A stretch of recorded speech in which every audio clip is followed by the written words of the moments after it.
المشاهدين وقفنا مع الاستاذ محمد الشنتوري رئيس جمعيه انصار السنه بكرداسه. خدنا منه كلمه مطوله بجد، طلع الصوت فيه مشكله، الموضوع زحام جدا، ربنا يكون في عونه.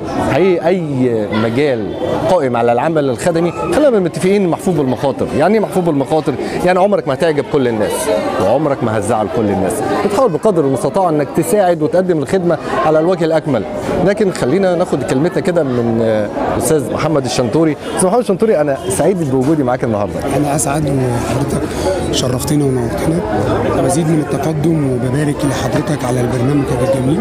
ربنا يوفقك انت والاستاذ مصطفى صلاح ويحفظكم، ويا رب نشوفكم كده في اعلى المناصب اعلاميا ان شاء رب العالمين. حبيبي، ده شعور نبيل من حضرتك. انا شايف يا استاذ محمد ان انت يعني انا هعيد كلاكيت لتاني مره. انا شايف ان انت كل حاجه، والقافله الطبيه بتصول وتجول السبع قرى اللي موجودين في مركز كرداسه، والتغطيه على الوجه الاكمل. وهنقول ان في بعض السلبيات وفي بعض الايجابيات، بس من ضمن الايجابيات ان القافله الطبيه في انتظام، في مساعده، في ان حضرتك مطحون قوي. انا من ضمن الايجابيات اللي انا بشاور عليها ان حضرتك بتبدا مبكرا ومعاك لغايه اخر واحد، ما بتقفلش الباب في وش حد. قول لي بقى اهدافك اللي جايه ايه يا استاذ محمد في موضوع القافله الطبيه في كل مركز كرداسه، مش مقتصر على كرداسه بس كقريه. انا عايز اقول لحضرتك من خلال جمعيه انصار السنه واعضاء مجلس الاداره والمتطوعين وكل اللي في جمعيه انصار السنه، احنا ما يهمناش غير خدمه المواطن. تمام؟ احنا ان كان علينا قافله، الناس المسؤولين عن القافله ما بيتاخروش عندنا. عندنا 4 قوافل على مدار الشهر. غطينا كرداسه كتير جدا، دخلنا بني مجدول من خلال بعض الاماكن فيها. اول مره نيجي ابو رواش النهارده، زي ما انت شايف الاقبال، المناطق محتاجه اللي يوصل لها فعلا، في مناطق فعلا معدومه بتاتا. طيب خليني استوقفك هنا يا استاذ محمد، عشان الصوت اللي ما وصلش في التصوير في الشوط الاولاني. انا في ناس ما تعلمش بالقافله، وحضرتك بتعتمد اعتماد كلي على السوشيال ميديا. تمام. هل فكرت انك تعين فريق يعدي على الناس الحالات اللي محتاجه فعليا ان احنا نروح نقول لهم تعالوا في قافله طبيه؟ هل ده في الخطه مستقبلا؟ اقول لحضرتك لا، احنا مش بنعتمد بصدق، وده موجود على ارض الواقع، وموجود صوت وصوره وبحجه ودليل. مش بنعتمد على السوشيال ميديا بس. انا واقف قدامي دلوقتي 2، تمام، كل واحد فيهم صاحب توك توك، معاهم الميكروفون. انا معايا حد موجود دلوقتي حاليا، تمام. النهارده الثلاث، طلع من الساعه 8، قلت له يوم القافله تخلص الساعه 3. تمام. يوم الاثنين، يوم الاحد، يوم السبت، يوم الجمعه، يوم الخميس بيطلع من الساعه 9 الصبح لحد الساعه 9 بالليل. طيب العمل الخدمي، وانا قلت في الانترو انه محفوظ بالمخاطر. يعني محفوظ بالمخاطر، يعني مش هتعجب كل الناس، بتحاول انك تعجب كل الناس، بتحاول. انا هقول لحضرتك على حاجه، كل ما يقابلك شيء، كل ما تقدم، كل ما هتغطي كل اللي مطلوب منك. ولكن طبيعي، دي سنه الحياه. احنا قدوتنا سيدنا محمد صلى الله عليه وسلم، مالناش غيره. ولكن عايز اقول لحضرتك، انا موجود النهارده في ابو رواش. فين شباب ابو رواش؟ وانا جاي من جمعيه انصار السنه المحمديه بكرداسه، الله اعلم بحالهم، محدش بلغهم، ما عرفوش، بس ده مش معقول. بس ده كنت محتاج النهارده العمليه تبقى اكتر تنظيميا. ايوه طبعا. انا عايز اقول لحضرتك، انا معايا فوق ال 15 متطوع. حلو. ومعايا اخونا ابراهيم ابو سنه واقف، ومعانا اخونا السيد شيخه واقفين اهم شغالين. اخونا ابراهيم من الساعه 9 الصبح لحد الساعه 9 بالليل. اخونا السيد دخل الاماكن اللي ما راحهاش الشيخ ابراهيم. ولكن عايز اقول لك، اديك شايف الوضع وشايف الاقبال لحد الساعه. طيب خليني برضه اطلع من المنطقه دي. بتحاول الادويه اللي هي يعني ما بتبقاش متوفره باستمرار، بتحاول توفرها قبل القافله ما تبدا ستارت، يعني بقدر المستطاع، وعندك حد داعم ولا انت؟ عايز اقول لحضرتك بالامانه، احنا بنتصل بالصيدليات، بنعدي على الصيدليات في كرداسه ان هم يعرفونا، في بيننا وبينهم تعاون. الناس ما بتتاخرش، زي ما انت شايف ورانا العلاج قد ايه، وطلع النهارده علاج كتير، تاخد بالك. طيب القافله بتبقى جايه معاها علاج بالامانه. القافله مؤسسه راعي مصر جايه ومعاها علاج، واحنا جمعيه انصار السنه زي ما انت شايف العلاج موجود اهو، واخد بال حضرتك؟ ادي العلاج اهو موجود ورانا موجود. ده ايه ده؟ ده علاج اهو، تاخد بالك؟ دي الصيدليات بتدوه لنا. ده وادي انواع وادي انواع. اكتر العلاج اللي متواجد معانا النهارده لمرضى السكر البطنه والسكر. طيب خليني عشان حضرتك رحت للتخصصات، انا شايف ان انت بتوفر رمد وعظام وبطنه وعمليات. خليني اقول لحضرتك اهو، انا عندي النهارده رمد، عندي اسنان، عندي اطفال وعندي جلديه، عندي عظام، عندي جراحه عامه، عندي انف واذن، عندي عظام وعندي مركز قافله طبيه. ده انت مستشفى متنقله بقى. الحمد لله رب العالمين، ده فضل ربنا علينا. اكتر من 11 تخصص. بالنسبه للعمليات بقى، طب ما هو في التخصصات الاكثر احتياجا اللي هي البطنه، الرمد. الحمد لله موجودين. عندي البطنه وعندي الرمد موجودين، والعظام موجود عندي الجراحه العامه موجوده. عايز اقول لحضرتك مفاجأة أو خبر يمكن مش الجميع بقى يعرف. أنا معاك في دي. عندي عمليات مجانا. عمليات كاملة مجانا؟ مجانا. زي إيه؟ من الألف للياء. زي إيه عمليات مجانا؟ قلب مفتوح عندي مجانا. قلب مفتوح فين؟ هنا ولا في إيه؟ بتعملها فين قلب مفتوح؟ قلب مفتوح تعاون بيني وبين مؤسسات. بتعملها مجانا. إيه اللي بيحصل؟ المريض بيجي عندي بيقول لي أنا عايز أعمل قلب مفتوح، معايا تقرير طبي، معايا بدعامات بقسطرة بكله قلب مفتوح أوتو زد كله. تركيب دعامات، تركيب قسطرة، كل ده مجانا. كراسي متحركة مجانا، كراسي حمامات مجانا، سماعات الأذن قواقع أذنية كمان مجانا. كل ده عندي مجانا بفضل الله. في الأطراف الصناعية مجانا. وبشاهد عليا بعض الحالات اللي من برواش اللي خدت أطراف صناعية وعملت لها من الألف للياء، وتتفاجأ بالتليفون دعوات نازلة عليك. مين يا عم؟ مين حضرتك؟ انا فلان الفلاني. جمعيه انصار السنه بكرداسه، التعاون مع مين؟ يعني برضو الساده الجماهير، ما هو مش الجمعيه مش هتقوم بالنشاط الهائل ده كله، اكيد معاك راعي مصر القافله جايه من راعي مصر. تمام. راعي مصر خاطبت جمعيه انصار السنه ان انا يا مرحبا على كفوف الراحه تعالوا. هم بيروحوا القافله لجمعيه واحده في الشهر. انا باخد 4 قوافل على مدار الشهر. عشان اعمل ايه؟ اقدر اغطي مركز كرداسه. مركز كرداسه محتاج كتير، ما عنديش وحده صحيه في كرداسه دلوقتي اتهدت وبيتم بنائها وبيتم تجديدها. في توسعات. انت واخد بالك؟ فالنهارده انت زي ما انت شايف الاقبال. النهارده اول مره انزل ابراج، زي ما انت شايف الحضور لحد دلوقتي الساعه 4:30 واحنا شغالين. واديك زي ما انت شايف الناس خلفنا هم الناس شغاله. الشيخ محمد طب انا لو سالتك يا استاذ محمد ازاي تبقى اكتر تنظيميا؟ يعني انا كده مثلا ظهرت الايجابيات للجمهور هيشوفنا النهارده على السوشيال ميديا او على القناه الفضائيه، والتقرير ده اكيد هيبقى عندنا في برنامج مع جمهور. ازاي ابقى اكتر تنظيميا؟ هقول لحضرتك على حاجه. محتاج عدد ناس تاني، محتاج متطوعين. عايز معاونين تقصد؟ ايوه طبعا متطوعين ناس، او مكان اوسع تقصد ولا انت؟ انا برضه عشان والله انا اقول لحضرتك على حاجه. انا اول مره اجي في برواش النهارده. انت شايف الاقبال وشايف الحضور، تاخد بال حضرتك؟ احنا ما كناش متوقعين العدد ده. جوه الدنيا في عندك 4 عيادات جوه العظام والجراحه العامه، وتاخد بال حضرتك 4 عيادات جوه، ومركز الاشعه جوه، عندنا معمل اشعه جوه، تاخد بالك؟ متنقل متحرك. النهارده عندنا سلبيات، العدد ضغط عليك. محتاج على كل عياده، معلش تبص قدامك كده اخونا محمود فرج واقف على العياده بتاعه الرمد، محتاج معاه 2 تاني.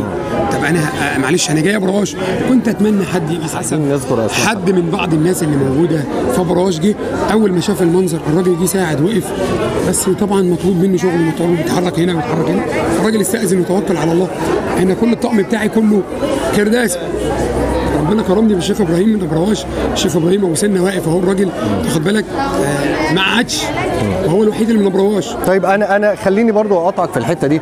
هل انت عندك برنامج معين ان انت كل شهر تبقى في قريه من ال7 قرى، مركز كرداسه 7 قرى؟ تم الترتيب هنا عشان انا زي ما قلت لحضرتك القول الفصل بقى، يعني تم الترتيب هنا من المسؤولين عن المنظره او الطاحونه. لازم يا شيخ محمد كل شهر تكون عندنا، ويوم ثابت ويوم معين معروف. انت عندك 7 قرى في كرداسه، هيبقى عندك 7 ايام. 7 ايام في الشهر هتقدر تغطي 7؟ لا انا صريح معاك، انا باخد 4 قوافل. الاماكن المتاحه اللي بنقدر ننسق معاها ونقدر ننزل ونروح جري. احنا نسقنا هنا من خلال اسماء ومن خلال ناس محترمه، وجينا زي ما انت شايف ودينا شغالين. معلش انا حد يكلمني امبارح الخيام اروح له جري. طب انا لو قلت ايه النواقص اللي ممكن، يعني العراقيل اللي ممكن تقابلك يعني من ضمن العراقيل تقول لي ايه؟ انا عايز اروح برك الخيام، عايز اروح المعتمديه، عراقيل من العراقيل هي موجوده اهو. طيب ايه اللي منعك بقى؟ اروح لمين؟ اسمه ايه؟ جمعيه ايه؟ دوار مين؟ طاحونه مين؟ منظره مين؟ ولكن هنا برواش انا اللي تواصلت ليه؟ انا بعمل قافله طبيه في الشارع الجديد. الناس بتيجي من ابرواش بحكم ان هيركب العربيه ينزل الشارع الجديد. بدات الناس تيجي من ابرواش، حرام عليك تعال عندنا، يا ريت تيجي عندنا، مش لاقيين مش عاملين. ايوه العمل الخدمي لا يقتصر على مكان بس. يعني بدات اتواصل الناس اعرفهم اصدقائي هنا بداوا يقولوا لنا خلاص المكان الفلاني اللي احنا موجودين فيه حاليا وفتحوه. انا جاي اقدم خدمه، عايز حد يقول لي تعالى بس. مش خليني كده اخد حد من الجمهور. تعالى كده ناخد حد من الجمهور كده قدرا كده واحنا ماشيين، نبص نشوف اي حد من اللي هو كشف او معانا. لا ناخد لا مش معانا تعالى لا بلاش. عايزين ناخد حد من عندك كده، عينه كده واحنا على الهوا.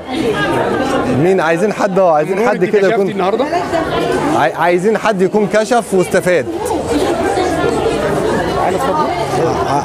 عايزين حد يكون كشف واستفاد علشان بس للمصداقيه، بس عايزين حد يكون كشف واستفاد. شفت النهارده ايه الاخبار؟ عملت ايه؟ اشرحي لنا عملت ايه؟ عملنا التحاليل الحمد لله تمام وهناخد العلاج. طيب انا عايز اسالك سؤال، بيعاملوكي كويس؟ لقيتي معامله كويسه؟ الحمد لله. كشفتي بسرعه ولا لا؟ دفعتي قد ايه؟ الاشعه 70. هي دي بتتعمل بكام بره يا شيخ محمد؟ 150 عندي في بعض المستشفيات في كرداسه. انا عندي المعلومه. بعض المستشفيات في كرداسه 150 جنيه. وانت عملتها بكام؟ عملتها ب 70.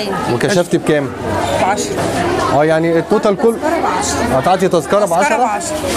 وعملتي الاشعه دي ب 70 وكشفتي. تمام. طب هتاخد ادويه من هنا يا شيخ محمد؟ تصرف الادويه من هنا. هو ده الدواء اللي مكتوب؟ طيب يا ترى هتلاقيه الدواء اللي مكتوب؟ ان شاء الله. طب يلا بينا نشوف الدواء ده موجود ولا لا. تعالي كده. ورينا الدواء ده عندك، الدواء ده متوفر؟ عايز ايه؟ عدينا بس كده عشان نعرف، بس عايزين بس عشان ناخد خط سير الموضوع، بس عايزين نشوف الدواء ده موجود ولا لا. او ايه الناقص عندك؟ وريني كده الدواء. تعالي راحت فين؟ تعالي شوف، هنشوف اللي مش موجود هنتصرف احنا، بس وريني. هناخد عينه عشوائيه طبعا. هي الحاله تشتكي من العظام؟ تمام. نفس فيتامين د؟ نفس فيتامين د. التحاليل هعملها. نفس فيتامين د صح؟ نفس فيتامين د. تمام. وعلاج زي الفل. تمام زي الفل. ايه؟ علاج زي الفل. هو هتصرف من عندك المفروض. تمام ماشي. طب فين هو العلاج؟ ابعت لها سؤالاتها بقى. دكتور حاتم. سؤالاتها بقى انا هديها علاج خاص ماشي. طيب مفيش بعض الادويه هنا هتديها لها ولا الادويه خلصت؟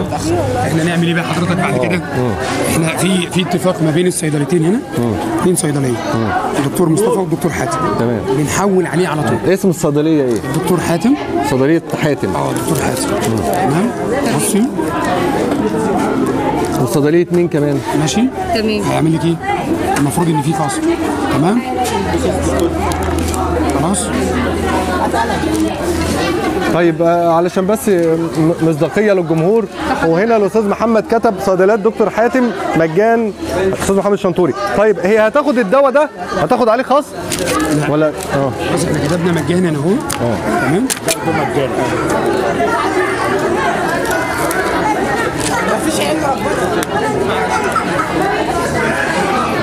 أعزائي المشاهدين والله عينه مفاجأة، يعني أنا كبست كده على أستاذ محمد الشنطوري بدون ترتيب. الشارع اللي أول ما تخرجي شمال. طيب أستاذنك الست كشفت ب 10 جنيه، إشاعة ب 70 جنيه، والعلاج مجانا. بصراحة هو مجهود مشكور عليه الأستاذ محمد. اتفضلي يا أستاذ، اتفضلي يا ست، اتفضلي. طبعا الأمر الخدمي، خلينا نبقى متفقين إن الأمر الخدمي في كل مكان وزمان محفوظ بالمخاطر، والمقصود بيه مش التشهير بحد. وطبعا معذرة للأخت لو هي مش حابة ان احنا انا ممكن نجيبها دلوقتي، ان احنا ما نذيعش المقطع بتاعها، هي موجوده لكن لا يخفى على الجميع ان احنا كلنا محتاجين ان احنا في تكاتف وفي تكافل وكرامه مع الهام السيد الرئيس عبد الفتاح السيسي. لما عمل تكافل وكرامه وعمل 100 صحه شجعنا ان احنا نعمل كده، والناس تعمل كده، وجمهورنا يعمل كده، وجمعيتنا اللي هي تعمل كده، وكل يقدر يساعده. شكرا جدا لكل اللي يقدر يمد ايده يساعد. احنا محتاجين كل حاجه جميله في بلدنا مصر، بلدنا تستحق كل جميل. في الاخير بشكر الاستاذ محمد الشنتوري على الجهد العظيم ده يا استاذ محمد، ويعني كتير من التوفيق، واتمنى ان انا اشوفك في كل مكان موفق دايما. وانا بدعو كل الناس تكون داعمين ليك. القافله الطبيه تنزل وكل مركز كرداسه تغطيه. مش عايزين نشوف حد محتاج لا دواء ولا محتاج يروح يكشف وهو مش هنقول استغلال، لكن هنقول يعني الظروف اللي العالم كله بيعيشها. نوعدك نكون موجودين من خلال جمعيه انصار السنه المحمديه في كل مكان وكل زمان، دائما وابدا لخدمه اهالينا وخدمه مركز كرداسه. ومعلش تسامحني وتسمح لي من خلال قناتك الجميله بالتوفيق، وادعي لك بالتوفيق. برنامج مع جمهور، برنامج مع جمهور في كل مكان وزمان، في كل مكان وفي كل زمان. عايز اقول بقى كفايه نظرة عطف ونظرة حنان لكرداسة. احنا على اعتاب رجوع مركز كرداسة ومركز شرطة كرداسة لكرداسة تاني. شرطة اخواتنا طبعا وجيشنا طبعا العظيم. محتاجين الشرطة تكون موجودة في كرداسة وما بين الاهالي وما بين الناس. عايز اقول لك كرداسة دائما طول عمرها في ظهر القيادة السياسية، كرداسة في ظهر الرئيس عبد الفتاح السيسي، كرداسة في كل مكان وفي كل زمان، دائما وابدا تلاقيها في كل المحافل السياسية. اخر حاجة اقول لحضرتك، اخر استحقاق رسمي كان الانتخابات الرئاسية ضربت المثل في الانتخابات الرئاسية لدعم الرئيس عبد الفتاح السيسي. فاحنا محتاجين المركز باقصى سرعة، محتاجين المستشفى مركزي. مش معقولة بعد ما كرداسة كانت بيجي من كل بلاد العالم، اصبح دلوقتي ما عندناش ولا خدمات ولا عندنا حاجة. يعني عايز اقول لك من خلال البرنامج بتاع حضرتك مع الجمهور في كل مكان وكل زمان، محتاجين ان احنا نناشد القياده السياسيه، نقول للرئيس عبد الفتاح السيسي كرداسه كانت موجوده في كل زمان وفي كل مكان. نظره عطف من حضرتك لاهل كرداسه. اعزائي المشاهدين، انا قبل ما اختم، الاستاذ محمد طبعا خد الانترو وخد القفله، فانا قبل ما اقفل، كرداسه القياده السياسيه، كرداسه خلف القياده السياسيه، كرداسه مع السيد الرئيس عبد الفتاح السيسي، كرداسه وان كان بعض المتجوزين في مركز كرداسه، لكن كرداسه مش كلها حد يعني لا هو ضد القانون ولا هو عنفواني ولا هو عندنا بلطجه ولا عندنا مخدرات. وانا بشكر حقيقي، لازم اشكر اسم كرداسه بجد.